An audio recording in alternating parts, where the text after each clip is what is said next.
Woman left that in the bathroom. Either she was a door dasher with a guy in here. Had enough time to go to the bathroom and write that out. For the past 6 months, I've been trying to leave and get out of this house. He won't let me go. I get my ass beat. I get slammed to the ground. My face has been beat up. I have medical equipment in my head that he's bashed over and over again. He had her tied up in the bed and was spit in her mouth and pissing on her. The bruising around her neck that she's claimed to be choked by you for. It was late May of 2024 in Navarre, Florida. A customer walked into a Jersey Mike's Subs, used the bathroom, and made a discovery that would change everything. Tucked next to the toilet paper dispenser was a crumpled note, hastily written, desperate. It simply said, "Help me." The employee who found it didn't hesitate. They immediately called 911 and gave police the address the victim had written down. Within minutes, officers were racing to a house, not knowing what they were about to walk into, or how many months of captivity they were about to uncover. What nobody knew yet was that inside that house, a woman had been held against her will since March. 6 weeks of being told she couldn't leave. 6 weeks of violence. 6 weeks of isolation. All of it orchestrated by someone she'd trusted. Someone she'd been in a relationship with. A man who went by the name Jordan Blake Williams, but who was known to some as Jaden Steele, a professional wrestler performing in local rings. Before we get into what happened when police arrived, hit subscribe. We break down real interrogations and body cam footage like this every week. And if you want first access when we drop a new case, join our WhatsApp channel using the link in the description. Now, let's hear what those officers discovered. Read this. It's a 20-minute time lapse. I'd say about 25 by this point. 25-minute time lapse. They came in here. I have a picture of it. Let me see. Woman left that in the bathroom. Let me check this real Two quick. door dashers. She was a door dasher Let's try and with narrow a down guy this in time here. frame. Had enough time to go to the bathroom and write that out and leave it in the bathroom. They're trying to pull the cameras up now. See what the car they were in? They don't have outside cameras. Oh. But that this could be legit. Because I don't think somebody would write that and give their phone number, tell them how to text them, if that was BS. You know what I'm saying? I think Sarge, with his investigative experience, look at it just to see what we have, because I would hate for us to make contact and some go sideways at the house, just in case if this is real. You know what I'm saying? We'll definitely follow up on it. This looks real. Yeah, it does. Why would you go into such detail and that's just... They came in here, they were he thought they were tweakers, but they were kind of like, she was spazzed out, worried, nervous. Probably because she was trying to get the guts and courage to actually fill that out. Yeah. Right. That looks legit to me. Well, yeah, she's obviously back here in Navarre. I was hoping her. She's not mentally stable. I'll tell you that. I don't know that she has had her medications, but when we were married, she had to be on medications, and I don't think she can afford those being separated. What was she diagnosed with? Bipolar, schizophrenic, all kinds of shit, man. You name it. Yeah, okay. I almost had to have her corrected a couple times. Yeah, okay. And she has had tendencies in the past. I know that. I can't tell you much else, man. It's been years. Yeah, okay. Well, it makes a lot more sense with that information, for sure. Do you think he could have her hostage again? Well, if he's had her hostage in the past? Do I think so? Yeah. Yeah, he's a piece of lowlife that threatened my kids. He's threatened to come up here and orphan all of my kids, threatened to come in here and do... Man, this dude ain't right. He women, spits in their mouth. Like, when she got away the last time, she told me how he had her tied up in the bed and was spit in her mouth and on her. As the officers listened to the victim's ex-husband describe her mental health struggles, they began to understand the full picture of control. He'd had her Baker acted, involuntarily hospitalized, in the past. She'd been on medications, and according to him, she was prone to incidents. But what the officers were really hearing was a portrait of vulnerability. A woman with mental health challenges, a woman who might not be believed. Exactly the kind of person someone could isolate and control without anyone asking the right questions. That's when they made the decision. They had probable cause. They were going in. This, you can just lean up against this. I gotta read y'all this, okay?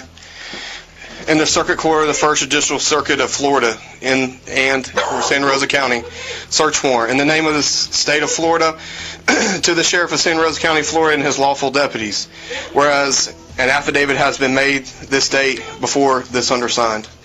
Whereas said facts made known to me, the undersigned, David Stevens, Judge, Circuit County Court, Santa Rosa County, Florida, has caused me to find there is probable cause to believe that there's evidence of a violation of certain laws, to wit, Florida State Statute 787.02, false imprisonment, is being kept on a certain premises in Santa Rosa County, Florida. This court having jurisdiction of this offense and be used in the prosecution of persons violating this offense and thereafter disposed of according to law. Witness in my hand, sealed this 28th day in May of 2024, Circuit Court Judge David Stevens, Judicial Court of Florida in Santa Rosa County. Sarge. Yeah. Just a warrant, right? Not the application? Yeah, just a warrant. Gotcha. That warrant gave them legal authority to enter that house and search for evidence of false imprisonment. Evidence of kidnapping. They had a name. They had an address. And now they had the paperwork. What they didn't have was any idea of what they were about to find inside. The officers pulled up to the house. They didn't know if Williams would run. They didn't know if he was armed. They didn't know what condition they'd find the victim in. What they were about to do was controlled, methodical, and caught on body camera every second of the way. And we're going to bring them all inside. I want to clean this guy. He's obviously not. Yes. We're going to bring him inside? Okay. Yeah. Hey, y'all want to go ahead? Okay. I'm sorry, man. I really am. You just have a seat. Please keep your hands where we can see him. This is not that we don't want to trust you. It's just one of these follow things. Sergeant's lead on this. He has experience doing this. I'm going to go interview her, and then I'll interview him last. Okay? I got your letter. Notice what the sergeant said. I'm going to go interview her, and then I'll interview him last. That's not random. That's strategy. Get the victim's story first, unfiltered and without his presence. Then, once you know what he's been saying is a lie, watch him try to explain it away. Williams was placed in handcuffs, and for the first time in months, the victim was separated from him. She was alone with the officers, safe, and she began to talk. What's going on? Now, honesty goes a long way with me, okay? I know. So, I got a call to Jersey Mike's. Yes. About your letter. I have your letter in here. Thank you. Okay? This is the search warrants for your safety. Yes, sir. Okay? I am concerned, and we are all concerned, and I had a judge look it over and sign a search warrant to get you here out of harm's way. I need you to be honest with me. Okay? So I got your note, everything that you said in your note. Okay? What is going on? So, me and Jordan, we've been together for about 2 years. Mm-hmm. I came back whenever we separated after the last time because he kept threatening he was going to go after my kids and their dad again. Mm-hmm. And I hoped that I could come and smooth everything over. That's Taylor, right? Yes. Okay. And whenever I came back, he had agreed we were going to talk. Well, whenever that happened, nothing went as planned, and then he wouldn't let me go. What the victim told police in those first minutes painted a picture of calculated, escalating abuse. It didn't start with kidnapping. It started with control, and it got worse. She described being kept in rooms, being prevented from leaving, being told she couldn't go outside. And when she finally tried to escape in March, when his parents were out of town, he came after her. For the past 6 months, I've been trying to leave and get out of his house. Mm-hmm. And every time that I tell him I'm leaving, you need to let me go, and everything, he won't let me go. I get the ground. My face is bent up. I have medical equipment in my head that he's over and over again. And I spoke to your mother about your medical history, and yes, you also have a tumor? I've told him I needed medical attention. Do you need to be checked out now or no? Do you want to just do it just to rule it out? The only thing that I have right now is my hand is still healing up because he fractured something in my arm. How about you let them look you over real quick? Hey, say she wants to be checked out. Just tell the medics of your past what you're telling me. But I've been trying to leave, and he's my ass. And his dad, I've asked to help get me out of the house, and his dad just lets him sit there and beat my ass, keeps me in the room. They won't let me out of here. I literally marched, and I remember it's March 18th because I took pictures of it. His parents were out of town, so I snuck out the back door. I hopped the fence. I ran down this back road. I got halfway down this road, and he comes flying down the road in my car. Jordan. Mm-hmm. I'm sorry. He flies down that back road in my car. I don't know what it's called. I'm sorry. And I got halfway to Tom Thumb. He almost runs me over. My and forces me in the car. And I told him, just let me go. I don't care. Just keep my car. Listen to what she said. He flies down the back road in my car. I don't know what it's called. I'm sorry. And I got halfway to Tom Thumb. He almost runs me over. And forces me in the car. That's not a boyfriend getting angry. That's predatory. That's calculated. That's kidnapping in real time. Has he ever kidnapped you? That's pretty much kidnapping somebody. When you force somebody in a car that's telling you to let them go, and you're trying to get away? And I'm trying to get away, yes. I've told him, I don't want to be with you. I don't want on this property. Nobody And every time you try to leave, he snatches you up and you can't get out. No, I can't. Okay, and I've snapped pictures here and there of my face. Okay. Before we keep going, I want to ask you something. If someone told you they tried to leave and their partner forced them back, would you have called that kidnapping? Or would you have needed the legal term spelled out? Drop your answer in the comments. I read every single one. With the victim's story locked in, the officers brought Williams in for his interrogation. And almost immediately, his story started falling apart. He denied everything. He blamed her. He said she'd hurt herself. He said she was unstable. He said she was lying. So she's alleging some serious allegations about you beating her, holding her captive, controlling her movements, her. Well, something out of all these people I interviewed out here, now is the time to be totally honest with me. Because if you're not honest, just listen. If you're not honest with me, from what I'm hearing, it's some pretty serious allegations. So, how is y'all's relationship? Up and down rocky. She's got a lot of medical problems on top of mental health issues, like medications that are expired that she doesn't have anymore. Mm-hmm. Definitely bipolar. Like my parents, when she's. How did she get those injuries on her? What injuries are you talking about? The pictures I've seen of her face swelled up, around her throat, black eyes. She has a fractured arm right now. Any idea how that happened? Or who put those on her? The arm came from her getting blacked out drunk and wanting to sit there and trip and fall over everything. To me, on that yeah, just hold tight. Okay, what about her face swelling up the size of a cantaloupe, black eyes, being around her throat, anything like that? How'd that happen? None of that recently's happened. As far as who did she do that herself, or did somebody put that on her? I don't put my hands on my girlfriend, sir. Okay, I didn't ask that. I asked who put those injuries on her, or did she do those herself? I don't see that on her face at all, sir. She looks fine to me. Okay. So, again, who put those injuries on her, or did she do those herself? What injuries are you referring to? The past pictures I've seen on her phone of her head swelled up the size of a watermelon, her eyes almost be damn near swelled shut, the bruising around her neck that she's claimed to be by you for, I have not done any of this. Who did?